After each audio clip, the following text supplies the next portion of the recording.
Hello everyone.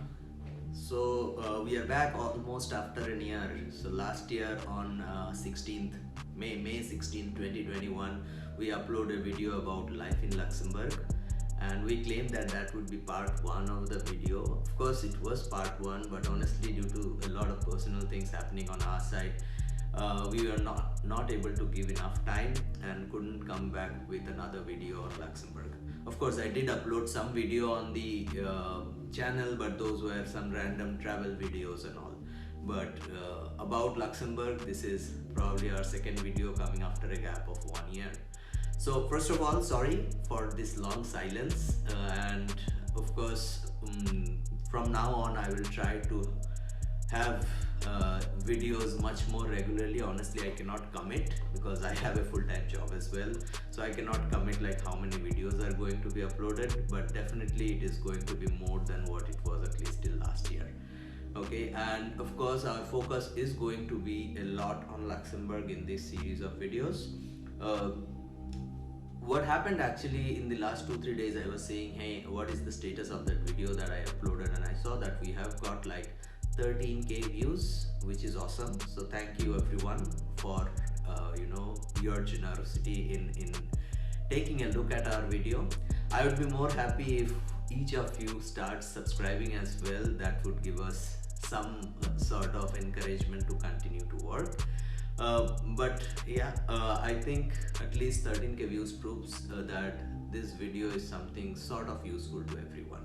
So I was a lot skeptical about the language that I'm going to use in the video, because I got a lot of comments, questions and emails as well in English, in Bengali, in Hindi, a lot in Bengali as well. But honestly, I was looking at my subscriber base, and it fits if I use the language as English. Again, if my subscriber base changes, like if I have more of subscriber coming in from specifically one region, maybe who are more concentrated on Bengali, I will probably start making a video in Bengali as well. But for now, it would be English only. If there are questions, please feel free to send us on our email, and I'll try and answer as much as possible. Again, a lot of you have already made some questions I was not able to answer. So this time, before I even think of any new topic to make a video on, I thought it would be interesting and it would be useful to try and answer few of the comments or few of the questions that came up in the comment section of our videos.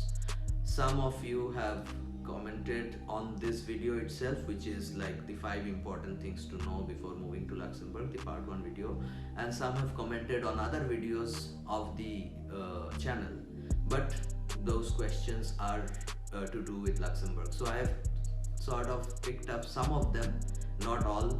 I have tried to answer a lot of them on the comments itself, but some of them I picked up here, and I thought it would be better for everyone to know. Okay, so without further ado, let's get started. So I will keep on looking away from the camera because I'm reading on my laptop all the questions as well, so please bear with me.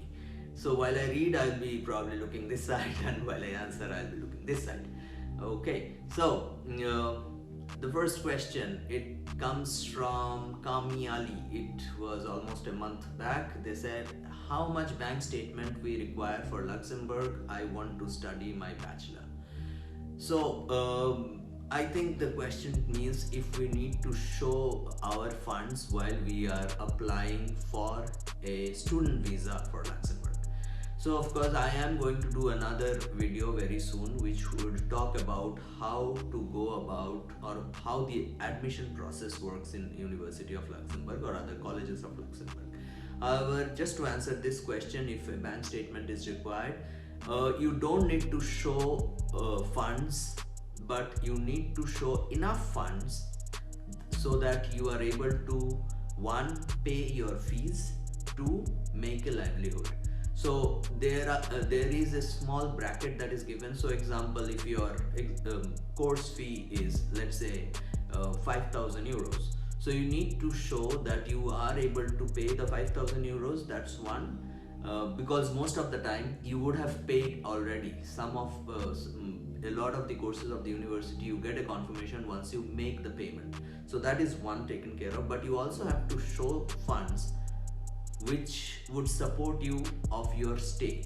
There is no number as such, honestly, but looking at the Luxembourg expenses and everything, you need to have enough funds to sort of support you throughout your stay within Luxembourg. Example, you are going to, if you are going to stay in a dorm, that has a price.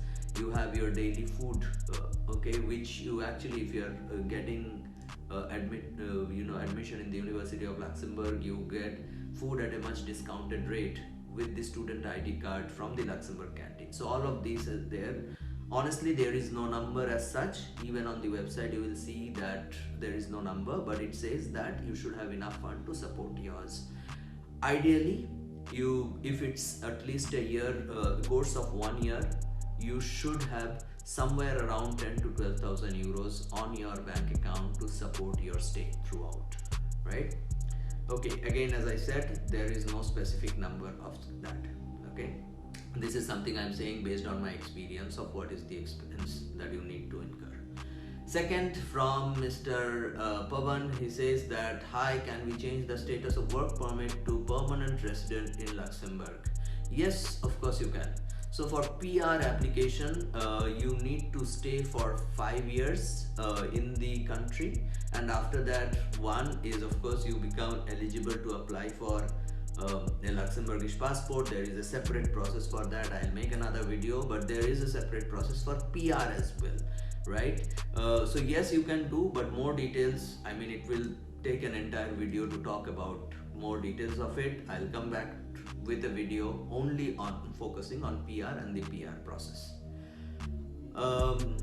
Another one came in, they said that, thank you so much for the video, could you please tell me how to collect the card after biometrics appointment? Do we need to book for another appointment to collect the card, or do we receive a letter for the card collection? So ideally, when you are going for your biometric appointment, you would be informed by when you should be able to connect, but you do not need to take a separate appointment. So then and there itself, they will say that you should come and collect on this date and your card. But right now I heard that there have been a lot of cases where you are sent a letter from the ministry saying, okay, now your card is ready, post the biometric, you can come and collect between this day to this day, this time to this time. So you have to go with that letter. It's a separate counter altogether. You don't need to go through the entire step-by-step process that you generally go through when you are going for biometric or anything else. But it's just one counter. You go there, you submit your letter and some ID, and they will give you the card. So that's how it works. Another question is, can you specify if the family, spouse or children can travel together with the main applicant? I mean, can the visa be applied together? Yes, of course, the visa needs to be applied together. So when I said applied together, it doesn't need to be applied together, but you can definitely apply it together. Because once you have applied, so how it works is you first get your TWA, which is temporary work authorization, right? And based on that, let's say if you are applying from India, example, so you have to, and moreover, what I say here is all about non-EU nationals, right? This may not hold true for EU nationals, so these are all non-EU national information that I'm telling you. So once the TWA is applied, you get the TWA, you have to apply for the D visa, which is basically a 90 days of visa. So it is recommended that generally when the TWA comes in, you have to apply within 30 days or 60 days from that day for the D visa, and the D visa is again valid for 90 days. So that way you have a 150, 160 days window. So you can apply when a TWA comes, it comes during the primary application. If you have informed of your dependents, which is your spouse and children, the TWA comes for all of you together, and you can apply for all of the entire family together, the D visa. Again, whether they can come later or not, yes, they can come with you, they can come separately as well. One, they can come separately if within the validity of the D visa phase, so they can come later as well. So you come in first and they come in till the time their D visa is valid. Or else, if you have not applied for their D visa at all, and your TWA for those people, for your dependents, have expired, so once you come in, you can apply for a family reunification visa. That at that time you need to show some funds, and you need to show your housing proof saying that you are staying here in Luxembourg, and you can, your spouse and your children can come and stay with you. You have got enough space in your apartment. All of this you need to submit. They give you a slip, sort of a letter, which is again a TWA, family reunification. You send it back to your home country. There your spouse and your children will use that to apply for their D visa again. They get their D visa. The D visa is valid for 90 days. They come back here. Within 90 days they land here, and then they follow the same process that you have followed once you have landed, which is registering in commune and all of it. So, and then biometric appointment and everything, the medical test, everything goes like that. Okay. Next question is, does Schengen visa need sufficient bank balance? If yes, what is the amount for Indians? So when they say Schengen visa, I mean they are talking about the Schengen visit visa. So yes, Schengen visa does need sufficient bank balance. Generally, for Schengen visa, there are a lot of things that you need to see. One, you have to apply with your travel plan, which means you have to have return tickets. That's one. Second thing is you have to apply, show your proof of accommodation, that while you are traveling in the Schengen region, you are going to stay in these hotels or guest houses or whatever. You have to share those proof as well. And third is you have to show at least 1.5 to 2 lakhs of balance. Again, this is not a number stated somewhere. It is said that this is what you should show, because it has to make sure that during your stay you are able to pay for it. As simple as that. Okay, now next question. For the declaration of arrival, can I do it through any commune's office, or do I have to do it in the commune of the place I will reside? So generally your declaration of arrival must be done in the commune where you are residing at that point in time. Okay, not the one where you plan to reside after some time. So if you have come to Luxembourg and you are staying in Luxembourg city, even if it's a temporary accommodation, you should apply at the Beager Center at city center.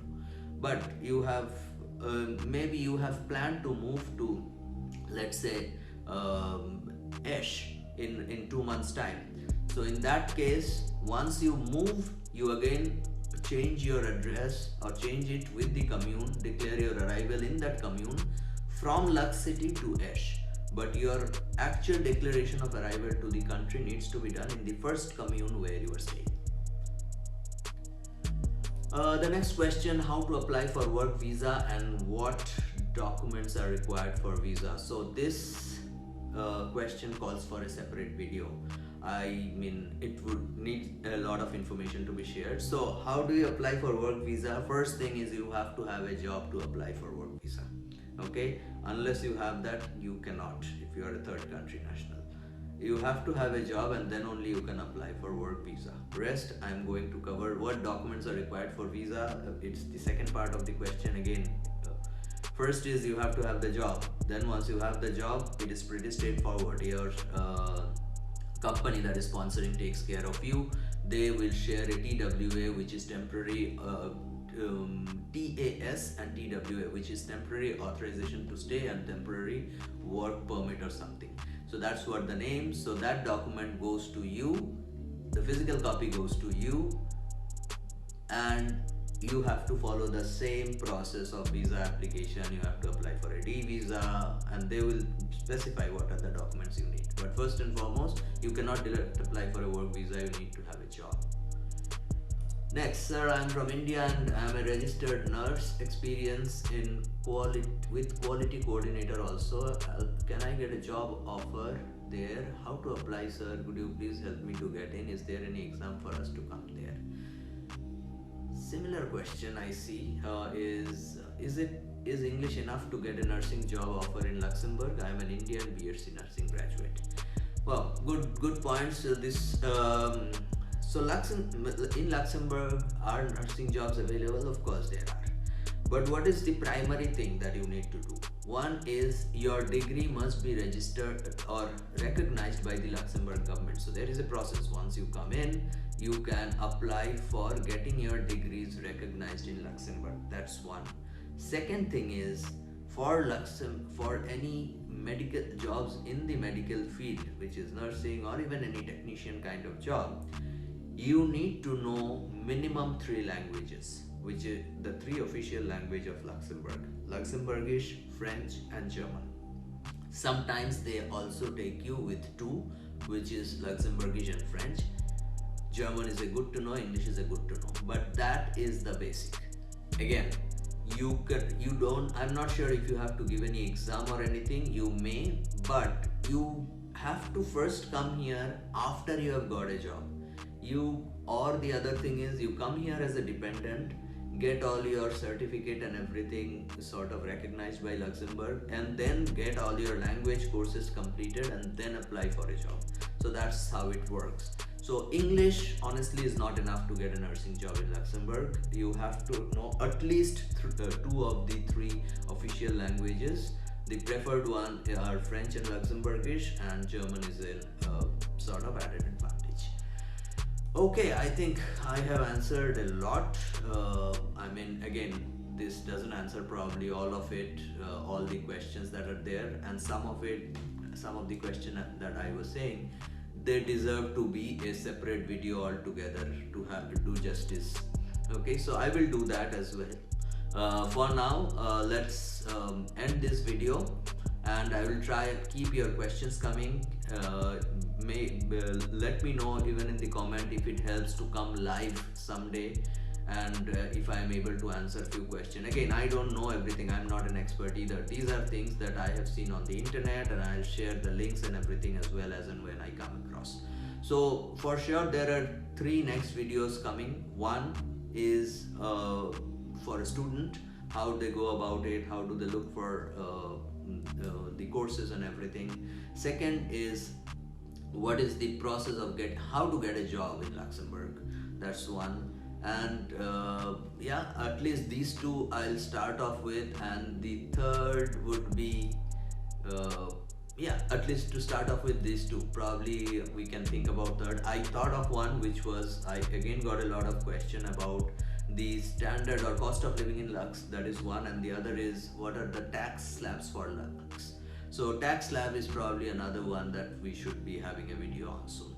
Till then, enjoy, and hope to see you all who are watching this video in Lux very soon. Keep connecting, and please do share these videos with your friends and family, and ask them to subscribe, so it helps us to do better. We are not even 1K subscribers, so yeah, we are a very small channel, but 13K people view. Honestly, that's a real good encouragement for us. So thank you everyone. Namaskar. Bye bye.